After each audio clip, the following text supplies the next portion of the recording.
by listening to where love is calling us next, by welcoming, affirming, and protecting the light in each human heart, by acting with humility, courage, and compassion for justice.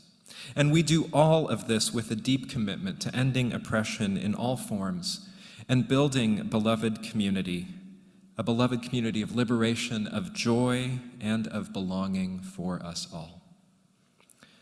And friends, that means that we care for each other.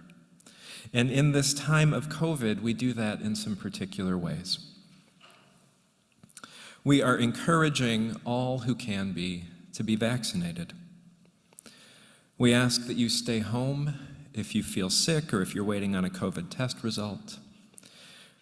We ask that you remain masked while you're in the building unless you are one of the worship leaders. And we ask you to stay in your household groups, so, to allow a little distance between folks.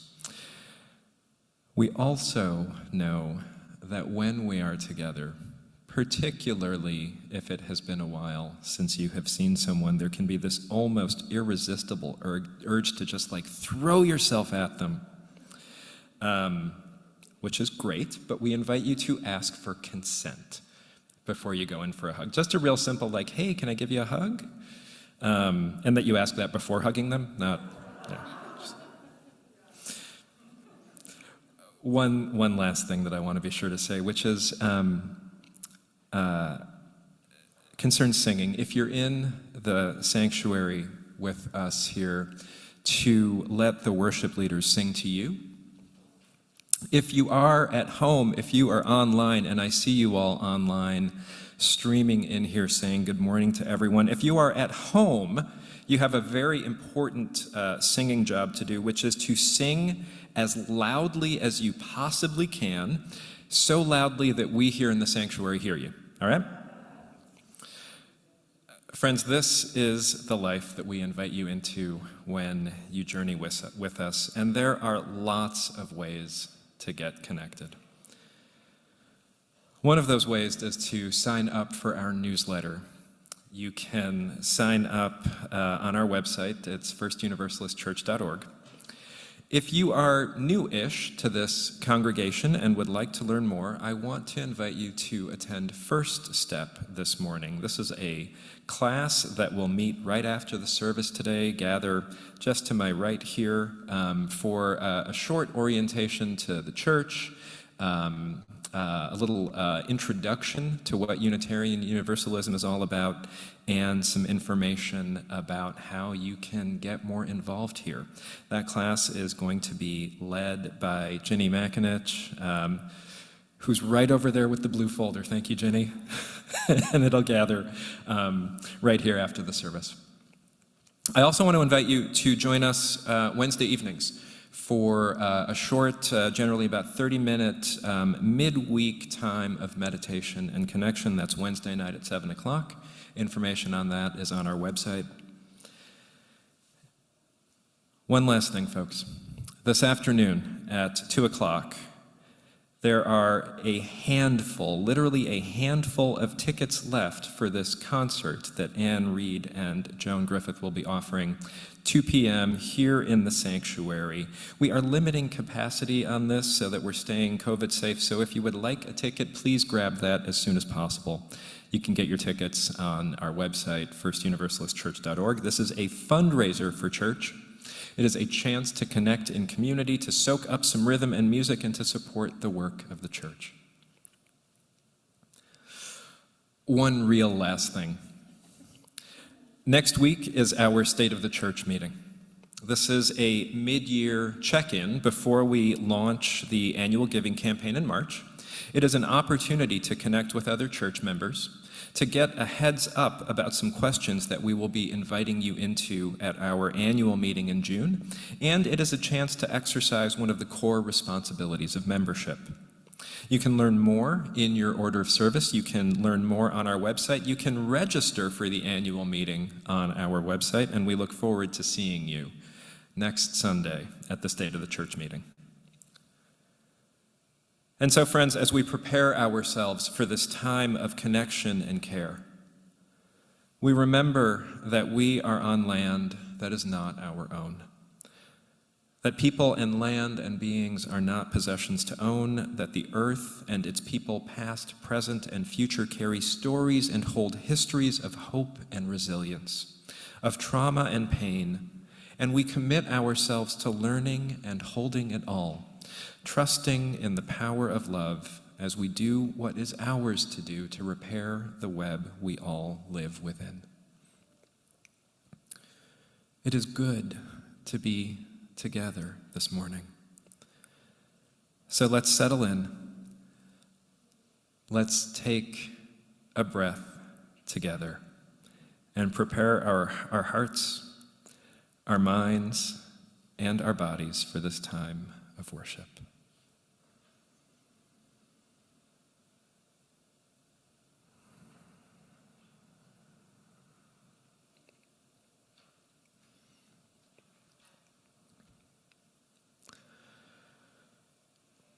How many of you have celebrated a birthday since January 1st? I see a little, couple hands tentatively going up. How many of you are intending to celebrate a birthday sometime between today and December 31st? All right, yeah, so that's all of us, right?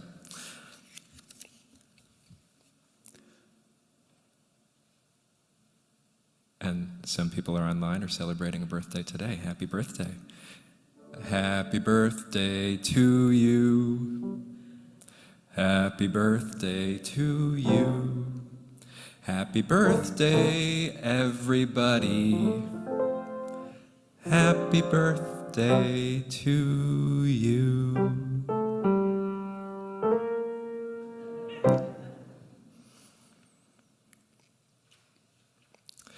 A friend of mine says that the only thing that is really worth celebrating are birthdays. He might be one of the first people to admit that he can be a little curmudgeonly. But I've been thinking about this, right? Because what he says, or at least my interpretation of this perspective of his, is that you, each of you, miracle infleshed, miracle incarnate and moving around in the world, each of you is deeply worth celebrating. I was thinking about birthdays because on Friday, this Friday past, we experienced one of these amazing confluences of birthdays. You know those days when an amazing number of deeply powerful people came into the world at the same day, same time? So this last Friday, we celebrated the birthdays of Audre Lorde and Toni Morrison, both born on February 18th. These amazing, incandescent prophets, writers, activists, Black women who paved the way and wrote about it so that we would have their words, spells woven through time and space to guide us along the way. And so in their honor, in honor of the spells that they cast, here are some words from each of them. From Audre Lorde. Sometimes we are blessed with being able to choose the time and the arena and the manner of our revolution. But more usually, we must do battle where we are standing. And from Toni Morrison, I'm a believer in the power of knowledge and the ferocity of beauty. So from my point of view, your life is already artful, waiting, just waiting for you to make it art. Come, let us worship together. And let us join Nora and Will as they lead us in our chalice lighting.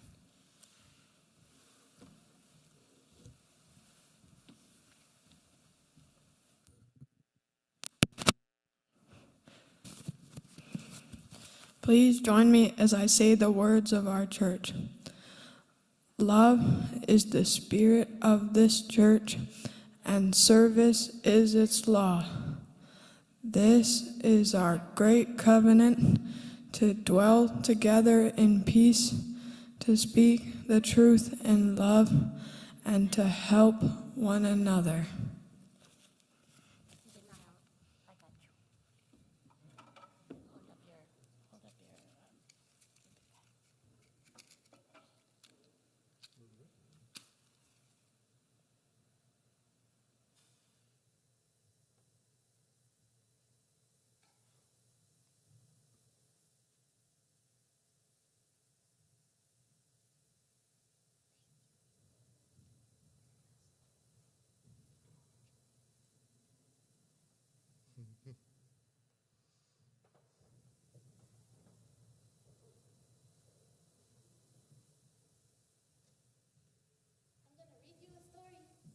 You ready? Excellent. Solway by Lupita Nyong'o.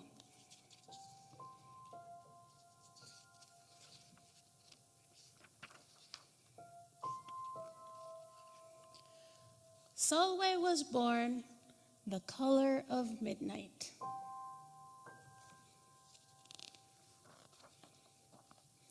She looked nothing like her family, not even a little, not even at all. Mama was the color of dawn, Baba the color of dusk, and Mish, her sister, was the color of high noon. Hardly anyone at school looked like Solway either. People gave her sister Mish pet names like Sunshine and Ray and Beauty. People gave Solway names like Blackie and Darky and Night.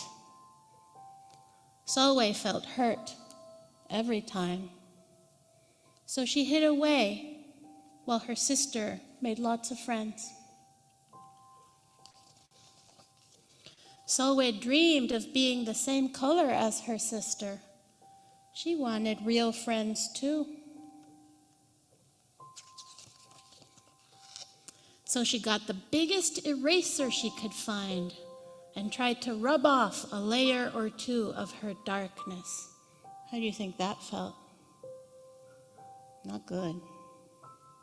It hurt. She crept into Mama's room and helped herself to her makeup. And then the makeup fell all over the place. Oh no, she would hear about this from Mama. Solway decided to work from the inside out and ate only the lightest, brightest foods. Bread and cauliflower and rice and bananas. With a stomach ache, she went to bed early and turned to God for a miracle. Dear Lord, why do I look like midnight when my mother looks like dawn? Please make me as fair as the parents I'm from. I want to be beautiful, not just to pretend. I want to have daylight. I want to have friends. If you hear me, my Lord, and would like to comply, may I wake up as bright as the sun in the sky. Amen. When Mama came in to wake her for school the next morning, Solway rose to find not a trace of daylight in her midnight skin. Solway told Mama everything.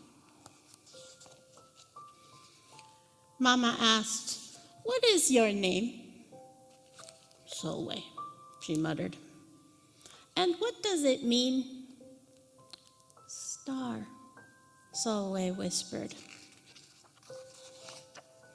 Brightness is not in your skin, my love. Brightness is just who you are. As for beauty, Mama said, rubbing Solway's stomach the way she always did to comfort her, you are beautiful. Solway sighed. Well, you are beautiful to me, but you can't rely on what you look like to make you feel beautiful, my sweet. Real beauty comes from your mind and your heart. It begins with how you see yourself, not how others see you. Now, up you get and out you go. How could she, as dark as she was, have brightness in her? How could she have beauty when no one but her mother seemed to see it? How could she be a star? That night, a shooting star appeared at Solway's window. The night sent me, the star said. Come with me. Solway hopped onto the star, and off they went.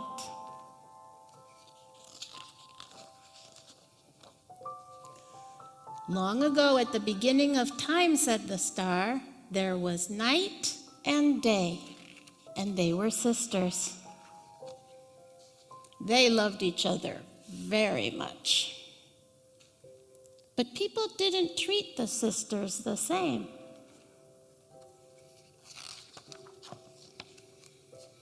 People gave Day pet names like lovely and nice and pretty. People gave Night names like scary and bad and ugly. She felt hurt every time. Well, Night got fed up and walked right off the earth. Day stayed behind and enjoyed making everybody happy in the sun. See how bright? But then Day grew too long. Day began to really miss her sister, and so did everybody else. What was it like without Night? Not good because no rest. It was hot. Just bothersome, too bright. Yeah. There had to be a way to get her back. Day set off to find Night, and she did. I miss you, said Day. I miss you too, said Night. But you don't know what it's like to be treated badly for being dark. You're right, I don't, Day replied. But what I do know is that we need you just the way you are. Come and see.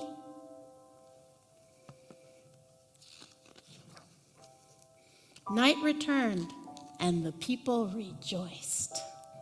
We need the darkest night to get the deepest rest. We need you so that we can grow and dream and keep our secrets to ourselves. The stars chimed in, brightness isn't just for daylight. Light comes in all colors, and some light can only be seen in the dark. While day had a golden glow, with night, everything had a silver sheen, elegant and fine. Day told her sister, when you are darkest is when you are most beautiful. It's when you are most you. Could it be that night did not need to change? Not even a little? Not even at all? Now that night and day were back together, a little bit of night returned to day in the form of shadows, and a little bit of day returned to night in the form of moonlight. They were inseparable from that moment on, and promised to celebrate the brightness in each other, whether people chose to see it or not. You see, the star explained, we need them both. on the sunniest day and the darkest night, and every shade in between. Together they make the world we know, light and dark, strong and beautiful. Solway rose the next morning, beaming. There would be no hiding anymore. She belonged out in the world, dark and beautiful, bright and strong. And if she ever needed a reminder of her brightness, she could look up at the sky on the darkest night to see for herself. Solway felt beautiful, inside and out. The end.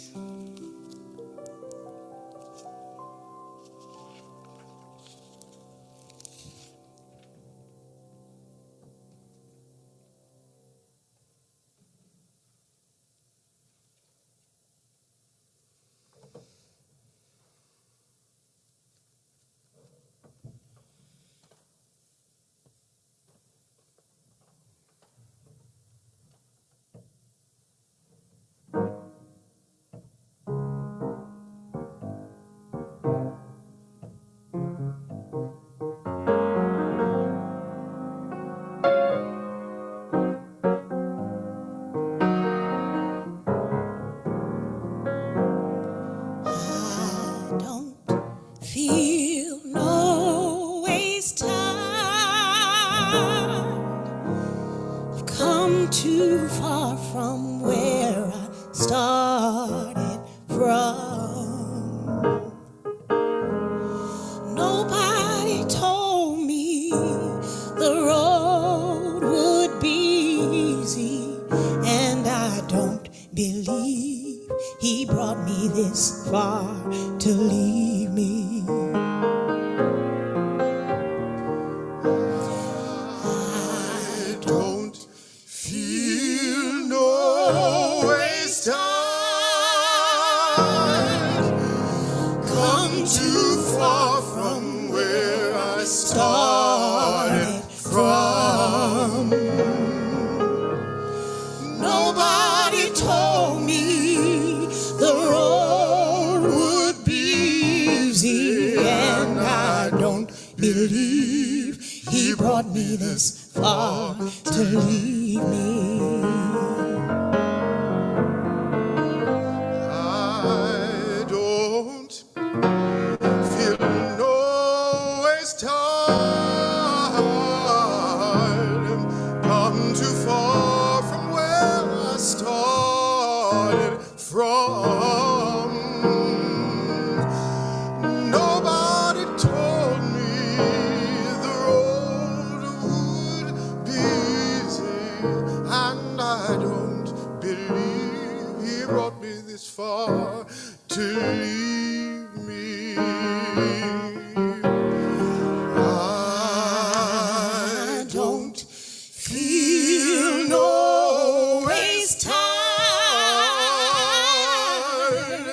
I've come too far from where I started from. Nobody told me the road would be easy, and I don't believe he brought me this far to leave me. I don't believe he brought me this far. I don't believe he brought me this far. I don't believe he brought me this far. I don't believe he brought me this far.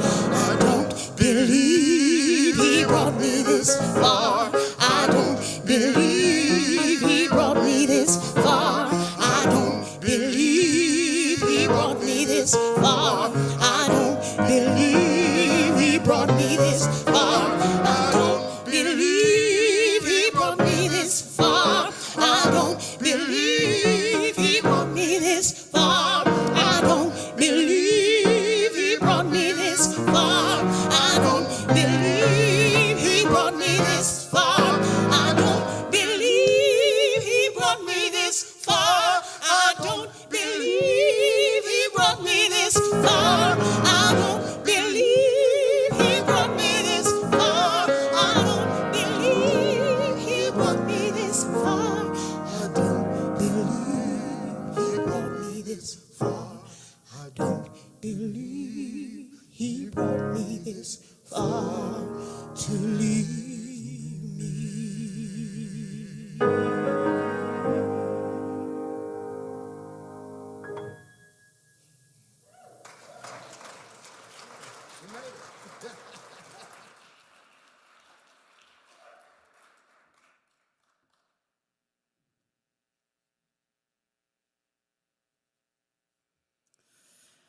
It's my task to invite you to a space of prayer, but I think we're well along there already. Yes. Let's increase that sense of connection. I invite you to send your energy down into Mother Earth again and up to the stars and out in time and space to all the people you love and all the people that love you.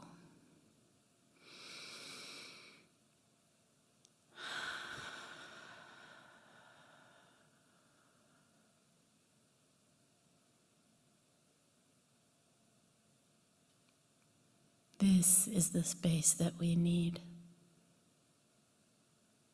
for the good and the hard. This is how we get through things. This is how we amplify our joy and carry our pain.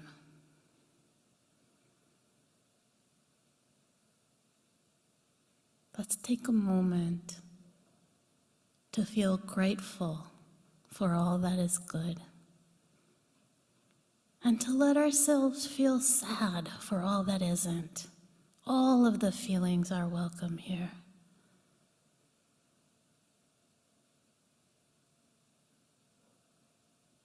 If it feels right, maybe you want to quietly mumble here in the sanctuary a joy or a sorrow, or speak it in your heart. And if you're with us online, feel free to share your joys and your sorrows. We are a community in many places, over time and space. We hold it all together. Lean into the feeling of being held.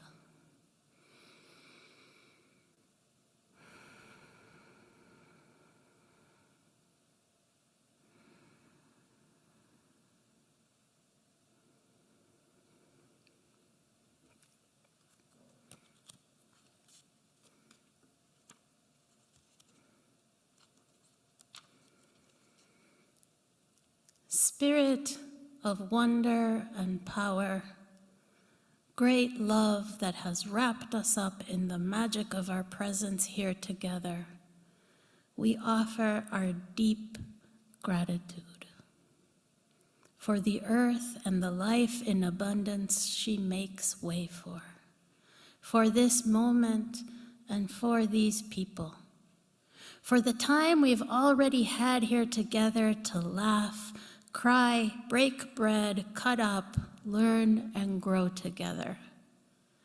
For the things we always manage to do when we get together, open hearts, believe in the impossible, feel with our whole everything a joy too often unattainable when we're apart from one another.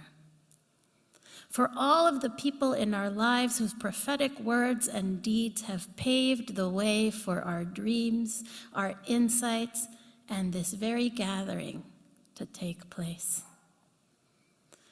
May this be a time to settle firmly into a simultaneous commitment to Black life and to Unitarian Universalism. May this gathering serve as an opportunity to bear witness to work of connection, relationship, and collaboration being done in a new way. May this be a powerful testament to our gifts, the richness of our lives, and our collective voice. May all that we are and all that we bring, every bit of joy and triumph and every ounce of uncertainty and heartache, carry us through. Offer us every lesson we may need to be healing forces without our own selves, within our communities, here and beyond, and out in the world. What a great blessing it is to be here together. Ashe. Amen. Blessed be.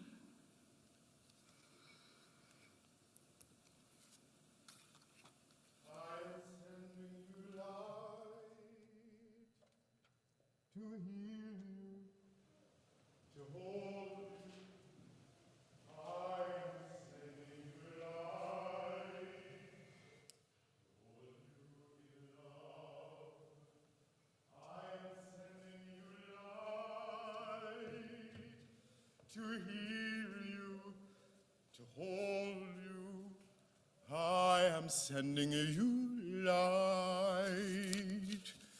To hold you in love, I am sending you light.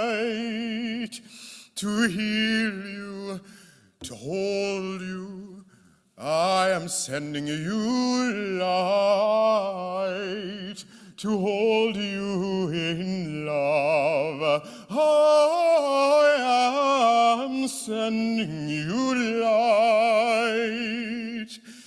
To heal you, to hold you, I am sending you light. To hold you in love.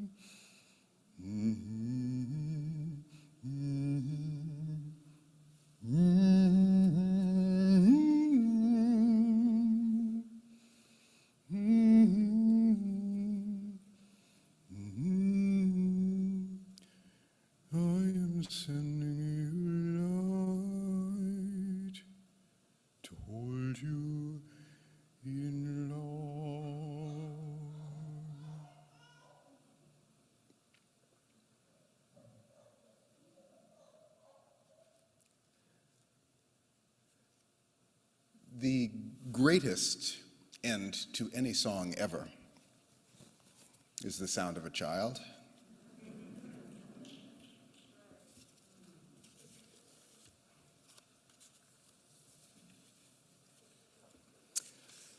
My first Valentine's name was Melissa Martin Oglesby.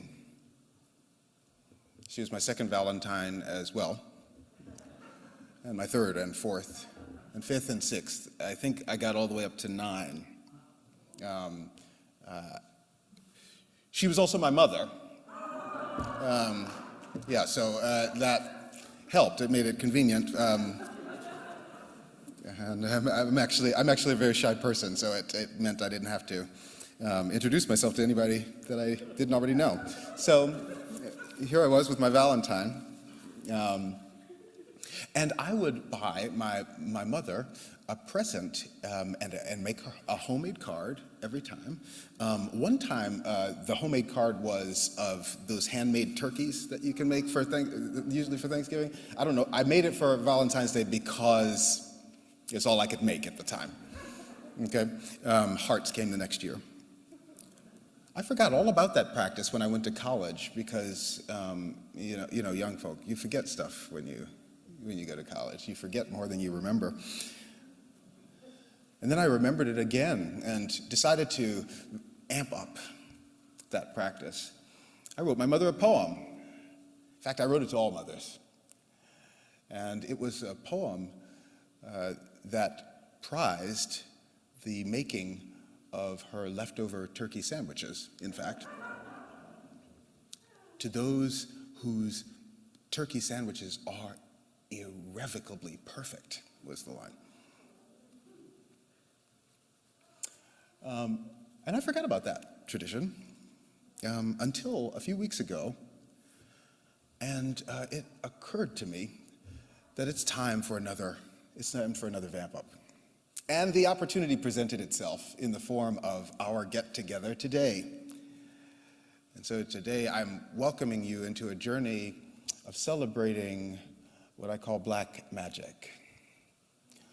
Celebrating the Black women, Black womanhood, Black trans kindred among us outside these walls, all over the world, all over time, who have contributed in their particular ways with unreasonable hope to keeping each one of us alive. And if you don't know who that person is in your life, if you don't know who those persons are in your life, simply keep paying attention to your life. The names will arise. So, here is a very, very nerdy guy's pep rally for Black womanhood and Black trans pioneers. I invite you along the journey to celebrate with me. What we pay attention to grows. Adrienne Maree Brown, the community organizer, the thinker, the writer, the powerful advocate for Black women and the activist for the freedom of all people and communities. Adrienne influences leaders and movements and hearts everywhere, starting in her hometown of Detroit. Justice groups, families, people with all kinds of lives have given their own bodies the freedom to be happy. What a revolution. The freedom to feel pleasure, to live communally with expectation and generosity. Adrienne is sparking a sensual revolution in the footsteps of the Black feminist, lesbian, warrior, poet Audre Lorde, helping people to unchain themselves, helping us to unchain ourselves from the lessons that teach us to disrespect our bodies and ignore what we feel and what we want to. Almost every human on Earth in some way has been disconnected from their natural relationship to the planet, from their natural relationship to themselves, from our natural relationships to each other. And that pleasure is one of the ways we know, like, oh God, I'm in nature. Oh God, I'm with my lover. Oh God, I'm connected. I'm part of something. I belong. I'm safe. Pleasure lets us know all that, right? So for me, I was just like, it's actually a measure of freedom. It's a way that we say, I have decolonized. I have returned to myself. I have been healing. Being a survivor myself and part of being in communities with survivors is recognizing that even when we get to good, even when we're like, okay, I'm not in total trauma land, there's still a lot of our lives that are like, I have to earn pleasure. I have to earn rest. I have to do more for my community to get something good for myself. That's, to me, the unnatural mythologies of capitalism. That's what we have bought into together, is like, I have to earn education. I have to earn home. I have to earn food. Like, no, like, I'm a part of a community. That should all be part of what I receive. I also think pleasure is, to me, at the same level as those things. So like when I'm like, oh, what do I need to survive? And Octavia, showed that over and over again. Octavia Butler in her novels and her work. It's not enough to just have food if we're miserable and shelter if we're totally hating each other. There's something else. And almost every text that she has, her characters who are surviving apocalypse have lovers. They have symbiotic communities that are giving and taking care of each other. I think we're the same way, that we have to be doing that as a part of what survival even means. And how that connects to political work for me is, there's this quote from Grace Lee Boggs, who was one of my mentors, that's transform yourself to transform the world. That every oppression, all these systems, they are constructed inside of us. And when we start our work, when we get politicized, we're like, oh, the bad people are like over here, and we learn our organizing by learning like who can we identify and point to as the causers of harm. And I love what Grace says is like, this is our potential for some radical responsibility, is like, those front lines are inside of us. And so again, it ties in. I'm like, oh, if the front line is inside of me for pleasure, like if I want all Black women to be able to access pleasure, it really matters that I'm experiencing pleasure. And actually, that's been an interesting thing as I've been touring this book, is I keep showing up to events and I'm just like, I'm in a deeply, fully satisfied life, and it shows, and you can feel it. And that's the reflection I keep getting back from people. They're like, wow, it's just amazing to be around a Black woman who's like free about her feelings and like talks about orgasm and stuff, To me, that is a huge portion now of my political work, is to be a satisfied Black woman. for people to see that I'm like, yes, I get angry, yes, I'm sad, yes, I feel the full range of emotion, but fundamentally, when you ask me, I'm good. I'm good because I made myself good. I'm good because I found the right community to be around me, because I've somehow dodged the bullet of like getting my life tied in with some patriarchal like downfall of man. Like, I'm just like, I'm good, right? I'm happy. And I feel like a lot of people need to witness that and be that in their own communities. And I like the idea of echo chambers of transformation, right? That it's like if mine sets off yours, just like mine was set off by someone else, just like someone else helped her. And like, I love that idea that it's like we just keep popping it off until it becomes the most compelling force.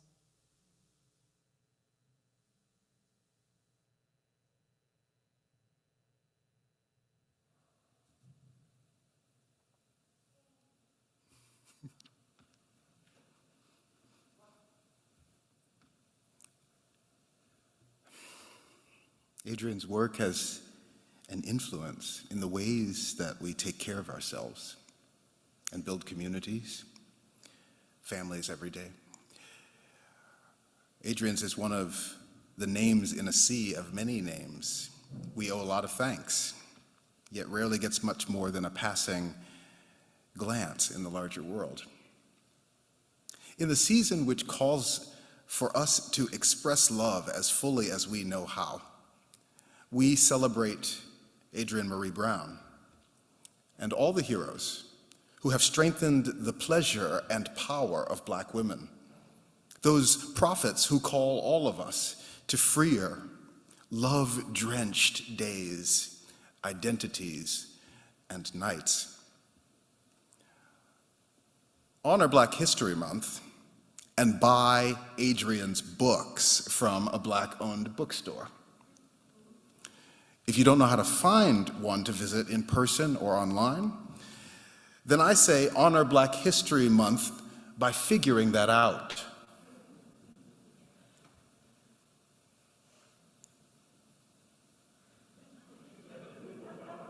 Making sure to look at the camera. You say everybody in the community, yes? Yes? If you want to honor Black History Month, liberate yourself. What we pay attention to grows, remember? And this too, remember this, you are a part of the world. If you want to change the world, start with changing your part of it. That would change everything.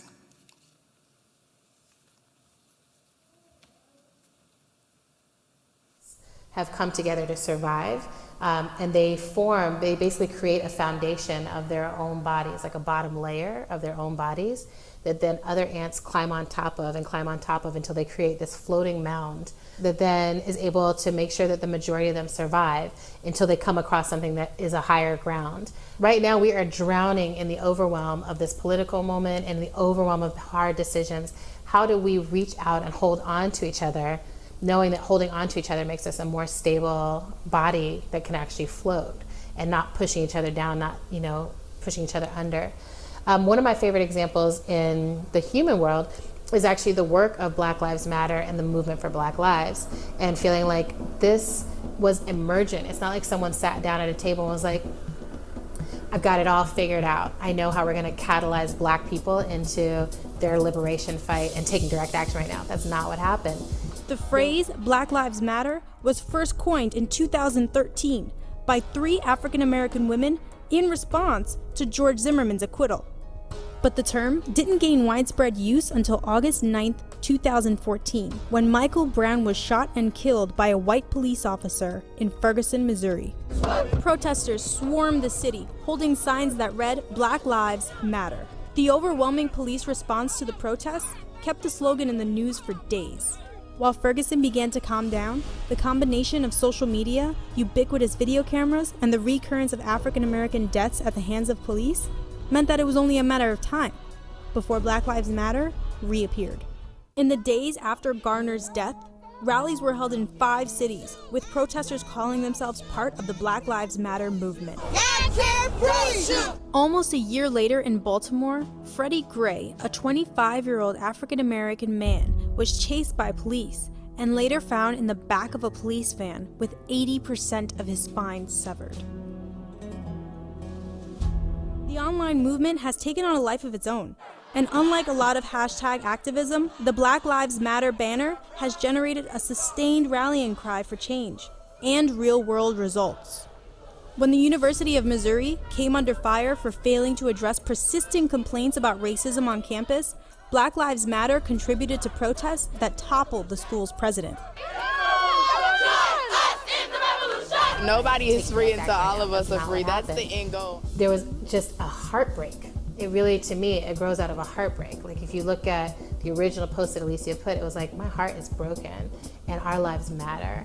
And that heartbreak was so catalyzed. And other people were like, yeah, how do we organize ourselves around what we long for and we believe in this moment when everything is telling us we don't matter, but we know we do.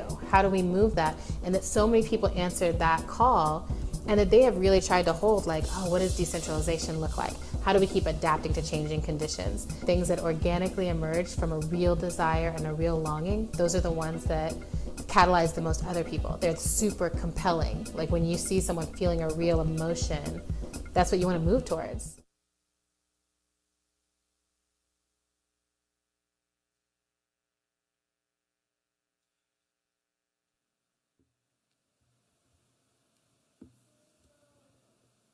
As Unitarian Universalists, we see the good in a lot of things. And we honor the different ways people get to know the truth for themselves. We have respect for everyone's right to speak their mind, and we celebrate all those who speak the truth to the powers that threaten to wobble the truth off its balance. When we dare to learn the names that otherwise, by ignorance, our culture would teach us to forget, when we remember the names of our elder pioneers of all ages and all ideas, all ideals, when we honor them for their wisdom and the living stories they hold, we remember that our heroes are people just like us. They each have their own thoughts, their own dreams. They made mistakes just like we do. We see again and again that we are kindred with our neighbor generations and their neighbors, and on for all of time. We see that we are no less capable of remarkable love stories than they ever were, or they ever will be. We are born, too, with a name waiting to be part of freedom's revolution. We each have the stuff to spark echoes of legendary justice in a way that restores life and love to every story. What's going on? Nothing. Go ahead. No, tell me about it. It just hit me, and like not feeling wanted and not being good enough. I just feel like my mom never wanted me, and my mother left my sister and myself at a bus stop when I was 3.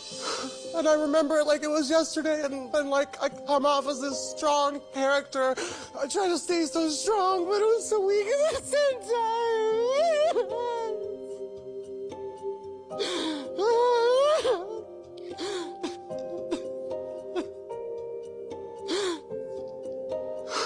It just hurts that I was left. Nobody cared.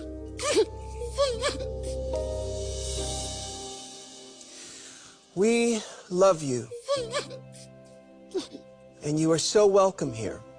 You know, we as gay people, we get to choose our family. You know, we get to choose the people that we're around.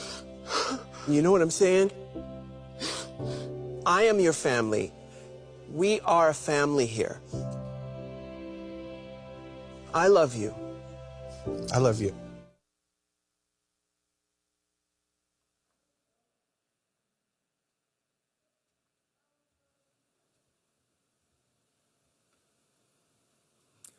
When I get home, I am going to immediately call my mother.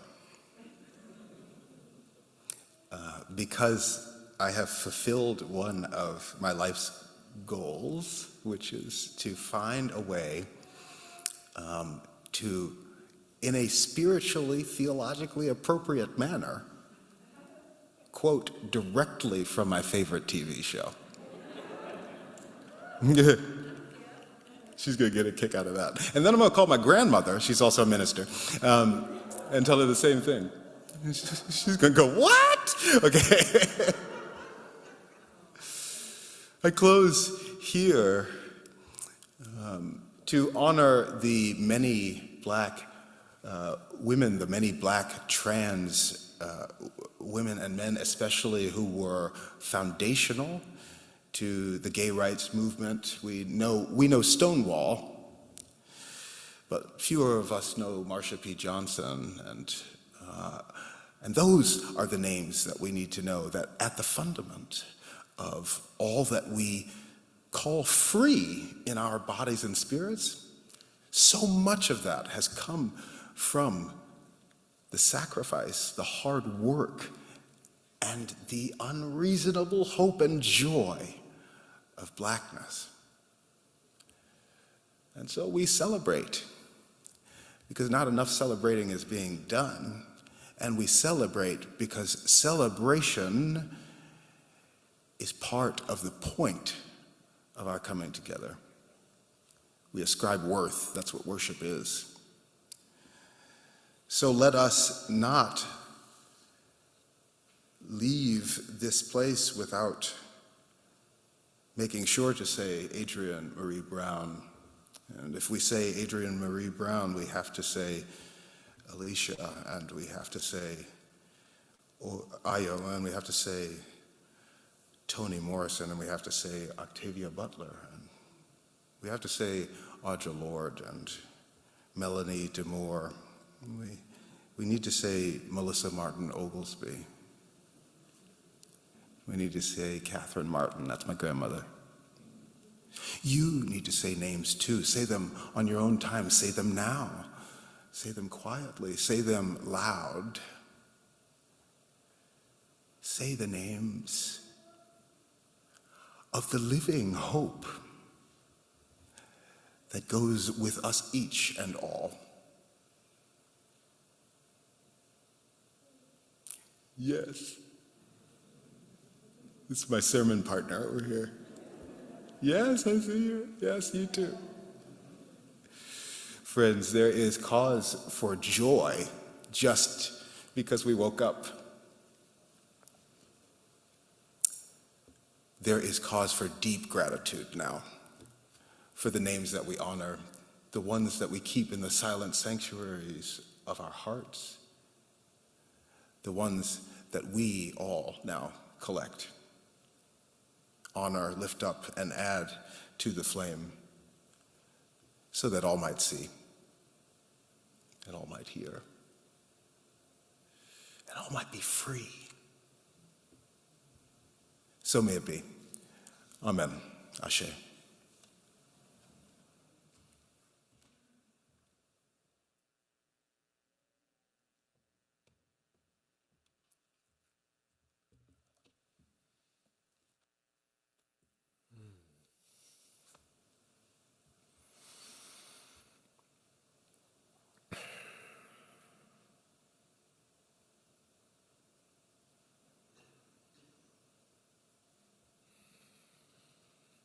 Friends, when we gather together,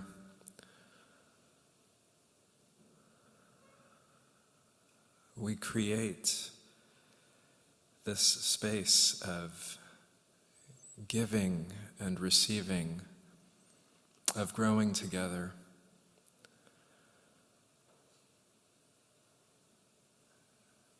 And that was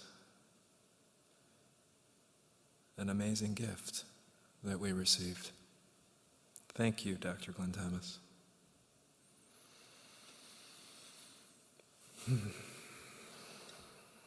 In that spirit, of unreasonable hope, in that spirit of joy and celebration. I invite you into this time in the service when we receive our offering, this expression of joy and gratitude and celebration this morning goes to support the work of Black Lives of Unitarian Universalism. In ways not unlike what we did this morning, bringing into this sanctuary the black magic of Unitarian Universalism. Blue is doing much the same within the denomination, across this nation, and around the world. I hope you will join me in giving as generously as you're able. Will the ushers please come forward?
Frank, I'm just going to be real honest. Up here during the offertory, I said to Arif, I have no idea how he makes that piano sound like that.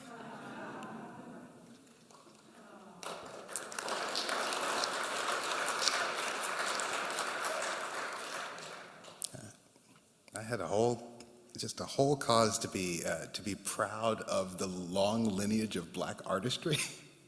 Don't even get me started, or we're going to be in here another. What year is it? Okay. Friends, our service together is coming to an end, but wait for it. The service, no, I messed it up. Let me do it again. My friends, worship is coming to an end, but wait for it, the service is just beginning. I worked at a Catholic church where they always said that, and it annoyed. But I mean it. If you want to honor Black History Month, liberate your body. If you want to honor Black History Month, go and buy a book and don't stop at reading it. Live your life as if you have been here. Go now with love on your mind. Go with peace in your heart. Go with the sound of justice and the craving of liberation in the very soles of your feet. Amen. Blessed be. Have a wonderful week until we meet again and beyond. Amen.